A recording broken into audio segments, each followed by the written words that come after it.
Hi గారు, welcome to our channel. ప్రస్తుతం మనతో పాటు దాము బాలాజీ గారు సీనియర్ జర్నలిస్ట్ ఉన్నారు. వారితో ఒకసారి మాట్లాడదాం. సార్ నమస్కారం. సార్ 48 గంటల్లో బంగ్లాదేశ్లో సైనిక పాలన రాబోతుంది. అక్కడ ఉన్న ప్రైమ్ మినిస్టర్ యూనస్ ఎవరైతే ఉన్నారో గద్దె దిగబోతున్నారంటూ వార్తలు వస్తున్నాయి సార్. ఇదంతా కూడా మోదీ గారి ప్లాన్. ఎందుకంటే యూనస్ అక్కడ చైనాకు మద్దతు తెలుపుతున్నాడు. ఈ నేపథ్యంలోనే మోదీ గారు ఒక మాస్టర్ ప్లాన్ వేసి అతన్ని గద్దె దించేసి సైనిక పాలన తెచ్చే ప్లాన్ చేస్తున్నట్టుగా తెలుస్తుంది. అసలు ఏం జరుగుతుంది? మరి సైనిక పాలన వచ్చే అవకాశం ఏమన్నా ఉందా సార్? మనకి యాక్చువల్గా మోడీ పాలనలో చుట్టుపక్కల దేశాలతో గొడవలు ఈ మధ్య ఎక్కువైనాయి. ఒకటేమో పాకిస్తాన్, రెండు చైనా, తర్వాత శ్రీలంకతో కూడా అంత ఫ్రెండ్లీ రిలేషన్ లేవు. నిజానికి బంగ్లాదేశ్కి మనకి చాలా మంది సంబంధాలు ఉన్నాయి.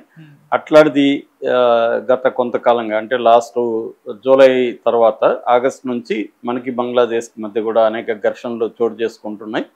సో ఈ నేపథ్యంలో అక్కడ లేటెస్ట్ డెవలప్మెంట్ ఒకటి జరిగింది. ఆ డెవలప్మెంట్ ఏంటి, అసలు దీని వెనక కాంటెక్స్ట్ ఏంటి, ఈ పరిణామాలు ఇండియాకి ఎలా అఫెక్ట్ అవుతాయి, ఇందులో చైనా పాత్ర ఏంటి, అమెరికా పాత్ర ఏంటి, పాకిస్తాన్ పాత్ర ఏంటి, ఈ విషయాలు మనం మాట్లాడుకుందాం.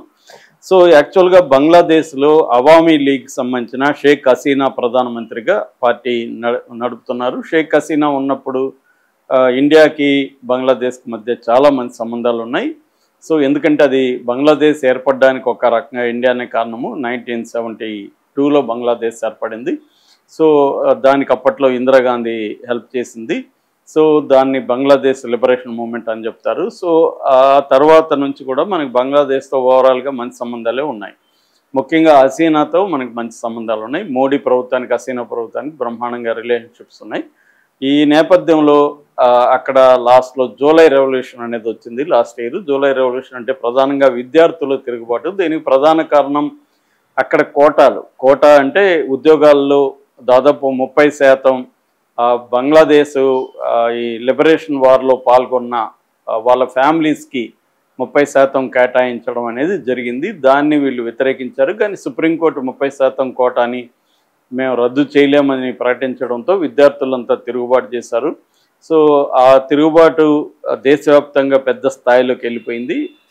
దాదాపు 1000 మంది చనిపోయారు, 11,000 మంది అరెస్టులు అయ్యారు. ఆ నేపథ్యంలో ఈమె హసీనా వాళ్ళ బంగ్లా మీద కూడా దాడికి వెళ్ళారు. దాంతో ఆమె అది గ్రహించి ప్రత్యేక ఫ్లైట్లో ఇండియాకి ఆమె వచ్చేసింది. సో వచ్చేసిన తర్వాత అక్కడ సుప్రీంకోర్టు ప్లస్ మిలిటరీ కలిపి ఒక తాత్కాలిక ప్రభుత్వాన్ని, ఇంటీరియం గవర్నమెంట్ అంటారు, ఇంటీరియం గవర్నమెంట్ని ఏర్పాటు చేసింది. ఆ ఇంటీరియం గవర్నమెంట్కి హెడ్గా మహమ్మద్ యూనస్ అని, ఆయన మైక్రో ఫైనాన్స్లో ఎకనామిక్ రీసెర్చ్ చేశాడు. ఆయనకి నోబెల్ ప్రైజ్ వచ్చింది. ఆయన అమెరికన్ సిటిజన్ అని చెప్తారు. సో ఆయన్ని తీసుకొచ్చి ఆయన ఆధ్వర్యంలో ఇక్కడ ఒక ఇంటీరియం ప్రభుత్వం, ఇక్కడ ఈ నిహాద్ ఇస్లాం, ఈ విద్యార్థి ఉద్యమాలకి నాయకుడు ఆయన నిహాద్ ఇస్లాం కూడా దాంట్లో భాగం. ఇలాగ కొంతమంది విద్యార్థి ప్రతినిధులు, కొంతమంది బ్యూరోక్రాట్స్, వీళ్ళందరితో కలిసి ఒక ఇంటీరియం గవర్నమెంట్గా మహమ్మద్ యూనస్ ఆధ్వర్యంలో పెట్టారు. సో మహమ్మద్ యూనస్ ఆధ్వర్యంలో ఇంటీరియం గవర్నమెంట్ యొక్క కర్తవ్యం ఏమంటే, ముందుగా దేశంలో శాంతి భద్రతలు నెలకొల్పాలి, తర్వాత పరిస్థితులను చక్కదిద్దాలి, దాని తర్వాత ఒక పొలిటికల్ పార్టీలందరితో సయోధ్యగా ఉండి అందరినీ ఒక తాటి మీదకి తీసుకొచ్చి ఎలక్షన్స్ జరిపించాలి. ఇది ప్రధానంగా ఆయన ముందున్న కర్తవ్యం. కానీ యూనస్ ఏం చేస్తున్నాడు, పొలిటికల్ పార్టీలని కొన్నిటిని, ఫర్ ఎగ్జాంపుల్ అవామీ లీగ్ని బ్యాన్ చేశాడు. తర్వాత కొన్ని ముఖ్యంగా ఇస్లామిస్ట్ జమాతే ఇస్లాం పార్టీ ఉంటుంది, ఆ ఇస్లామిస్ట్ పార్టీలకు అనుగుణంగా వెళ్తున్నాడు. వాళ్ళ ఇస్లామిస్ట్ పార్టీలకు సంబంధించిన టెర్రరిస్టులు జైళ్ళల్లో ఉంటే అల్ఖైదీ సంబంధించిన వాళ్ళని విడుదల చేసేసాడు. అవామీ లీగ్ని బ్యాన్ చేసేసి అవామీ లీగ్ మీద తీవ్ర నిర్బంధం పెడితే అవామీ లీగ్ ప్రెసిడెంట్ అబిద్ హుస్సేన్ అనుకుంటా ఆయన పేరు, ఆయన మొన్న లుంగీతో హఠాత్తుగా ఎస్కేప్ అయిపోయి థాయిలాండ్కి వెళ్ళిపోయాడని చెప్తున్నారు. అబ్దుల్ హమీద్ ఆయన పేరు, ప్రెసిడెంట్. ఆయన అలా పారిపోయాడు. సో ఇప్పుడు అవామీ లీగ్ నాయకులంతా కూడా ఈయన టార్చర్ చేస్తున్నాడు. మరోవైపు హిందువుల మీద అక్కడ దాడులు చేయడం, హిందువుల్లో చాలా మందిని అరెస్టులు చేయడం, అవన్నీ కూడా ఈయన చేస్తున్నాడు. హిందువులు ప్లస్ మైనార్టీలు, క్రిస్టియన్ మైనార్టీ, తర్వాత బుద్ధిస్ట్ మైనార్టీ కూడా అక్కడ ఉంటారు. సో హిందువులో ఒక 8% వరకు ఉంటారు. అది చేయడం.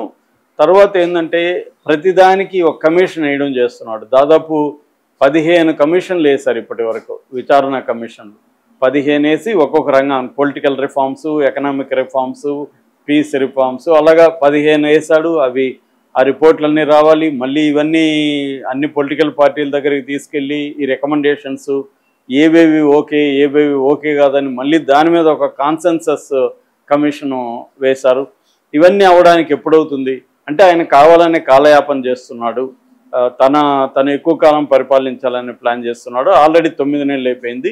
ఆయన ఇంటర్వ్యూలు ఇచ్చేటప్పుడేమో షార్ట్ కట్లో త్వరగా అయితే డిసెంబర్ లోపల ఎన్నికలు జరుగుతాయి, లేదంటే మాత్రం నెక్స్ట్ ఇయర్ జూన్ వరకు అనుకుంటున్నాము అని ఆయన ఇంటర్వ్యూలు ఇస్తున్నాడు. అంటే ఏదో ఒక నెపంతో ఆయన డ్రాగ్ ఆన్ చేసుకొని ఈ ఎన్నికలు జరపకుండా తనే ప్రెసిడెంట్ కాదు కానీ తనే పరిపాలిస్తున్నాడు కాబట్టి, తన ఆధ్వర్యంలో నడుస్తుంది కాబట్టి దీన్ని ఇలాగే కంటిన్యూ చేయాలన్న ఒక ప్లాన్ ఆయన ఉన్నట్టుగా కనపడుతుంది. రెండవది, ఆయన ఈ బంగ్లాదేశ్లో ఫోకస్ చేయకుండా చైనా లాంటి దేశాలతో స్నేహం చేయడం, చైనాలోకి తిరగడం, ఎక్కువగా విదేశాలకు వెళ్ళడం చేస్తున్నాడు. మూడవది, ఇండియాతో గొడవలు పెట్టుకున్నారు. ఇండియా ఇంపోర్ట్స్ని కొంత బ్యాన్ చేశాడు. దాంతో ఇండియా కూడా వాళ్ళ దేశంలో మన దేశంలోకి వచ్చే ఇంపోర్ట్స్ని బ్యాన్ చేశారు. ముఖ్యంగా అక్కడ ఏంటంటే గార్మెంట్స్ ఇండస్ట్రీ మీద వాళ్ళ ఎకనామీ ఆధారపడి ఉంటుంది. ఇప్పుడు ఒకటేమో ట్రంప్ బంగ్లాదేశ్కి వ్యతిరేకంగా టారిఫ్స్ విధించాడు, రెండోదేమో ఇండియా బ్యాన్ చేసింది. దానివల్ల కూడా వాళ్ళ గవర్నమెంట్ ఇండస్ట్రీ కంప్లీట్గా డిస్టర్బ్ అయిపోయింది. సో చైనాను అలో చేసి చైనా పెట్టుబడులు, చైనా ఎకనామిక్ కారిడార్ని బంగ్లాదేశ్లో కూడా విస్తరించి చైనా ఏం చేస్తుందంటే అక్కడ ఎయిర్ బేస్లోకి ఎంటర్ అవుతుంది, బంగ్లాదేశ్ ఎయిర్ బేస్లోకి. అట్లాగే అక్కడ చైనా సౌత్ ఈస్టర్న్ యునాన్ ప్రావిన్స్ నుంచి ఇండియన్ ఓషన్లోకి కనెక్ట్ చేసే ఒక కారిడార్ను కూడా అక్కడ పెడుతుంది. ఈ కారిడార్ని హ్యుమానిటేరియన్ కారిడార్ అని పిలుస్తున్నారు. ఇది రఖీన్ స్టేట్ అంటారు, అంటే మయన్మార్లో రఖీన్ స్టేట్ అని ఉంది. ఆ రఖీన్ స్టేట్ నుంచి బంగ్లాదేశ్కి కారిడార్ అనమాట.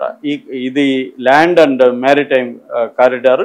ఈ కారిడార్ ద్వారా చైనా ఏం చేస్తుందంటే బే ఆఫ్ బెంగాల్లో తన పట్టుని నిలుపుకుంటుంది. అంటే మెల్లగా ఇండియా నుంచి దూరం జరిగి చైనా వైపు ఈ యూనస్ వెళ్తున్నాడు. సో అట్లాగే మిలిటరీ వ్యవహారాల్లో కూడా ఆయన జోక్యం చేసుకుంటున్నాడు. మిలిటరీలో కూడా కొంతమంది తన మనుషుల్ని అక్కడ పెట్టడం ఇవన్నీ చేస్తున్నాడు. ఇది చాలా మందికి నచ్చట్లేదు. నచ్చకుండా ఇతని మీద ఇప్పుడు తిరుగుబాట్లు మొదలైనాయి. ముఖ్యంగా అక్కడ ఆర్మీ చీఫ్, ఆయన 4 స్టార్ ఆర్మీ చీఫ్ జనరల్ అంటారు, జనరల్ వకార్ జమాన్. ఈ వకార్ జమాన్ అనే జనరల్ ఈ మన ఎక్స్ ప్రధానమంత్రి హసీనా ఉంది కదా, షేక్ హసీనాకి దగ్గర బంధువు అవుతాడు. ఈయనే పెట్టింది యాక్చువల్గా, యూనస్ని తీసుకొచ్చి పెట్టింది ఈయనే, ఈ వకార్ జమాన్. ఇప్పుడు వకార్ జమాన్ ఈయనకి యాంటీగా అయ్యాడు. ఈయన నిన్న దర్బార్ అనే ఒక మీటింగ్ జరిపాడు. అందులో క్లోజ్డ్ డోర్ మీటింగ్, మిలిటరీ అధికారులతో జరిపిన మీటింగ్, కానీ అదంతా బయటికి లీక్ చేశారు. దాదాపు ½ అన్ అవర్ మాట్లాడితే మళ్ళీ ఒక 1 అవర్ క్వశ్చన్ ఆన్సర్ సెషన్ జరిగింది. అందులో ఆయన క్లియర్గా చెప్పింది ఏంటంటే 2-3 విషయాల్ని ఆయన గట్టిగా చెప్పాడు. ముఖ్యంగా 3 విషయాలు. ఒకటి, ఎన్నికలు డిసెంబర్ ఎండ్ లోపల జరపాలి. నీ ఇష్టం వచ్చినట్టుగా నెక్స్ట్ ఇయర్ జూన్ అంటే కుదరదు. ఎన్నికలు అనేవి ఖచ్చితంగా డిసెంబర్ ఎండ్ లోపల జరపాలి అనేది యూనస్కి ఒక ఆదేశం జారీ చేశాడు. 2, నువ్వు మిలిటరీ దీంట్లో జోక్యం చేసుకోవద్దు, మిలిటరీ విషయాల్లోకి నువ్వు తలదూర్చొద్దు అనేది చెప్పాడు. 3, ఈ కారిడార్ని బ్లడీ కారిడార్ అన్నారు, ఈ కారిడార్ని పక్కన పెట్టని చెప్పాడు. ఈ 3 విషయాల్ని ఆయన చెప్పాడు. కారిడార్ వల్ల ప్రాబ్లం ఏంటంటే ఈ రఖైన్ అనే స్టేట్ ఏదైతే ఉందో అది మయన్మార్లో ఉంటుంది. మయన్మార్లో 2021లో మిలిటరీ రెబల్స్ తిరుగుబాటు చేశారు.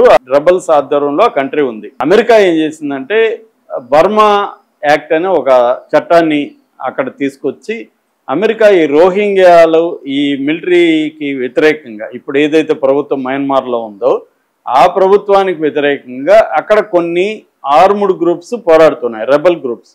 వాళ్ళకి ఆయుధాలు ఇచ్చేదాని కోసం బంగ్లాదేశ్ను ఉపయోగించుకుంటుంది అమెరికా. సో ఈ పేరుతో అమెరికా అక్కడ టెస్ట్ వేయాలని ప్లాన్ చేస్తుంది అనేది ఈయన ఇప్పుడు జనరల్ వకార్ ఈయన వ్యతిరేకిస్తున్నాడు. సో అక్కడ ఇంకో ప్రాబ్లం ఏంటంటే రోహింగ్యాలు అక్కడ నుంచి ఈ మయన్మార్ను నేను చెప్పిన రఖీన్ స్టేట్ నుంచి దాదాపు 10 లక్షల మంది బంగ్లాదేశ్కి వచ్చేసారు. అక్కడ వాళ్ళు సిటిజన్స్గా మయన్మార్లో గుర్తించట్లేదు వాళ్ళని, వాళ్ళు ఇటు వచ్చారు. ఇప్పుడు వీళ్ళు క్యాంప్స్లో ఉన్నారు. ఈ 10 లక్షల మందిలో కూడా రెబల్ గ్రూప్స్, మిలిటరీ గ్రూప్స్ తయారవుతున్నాయి.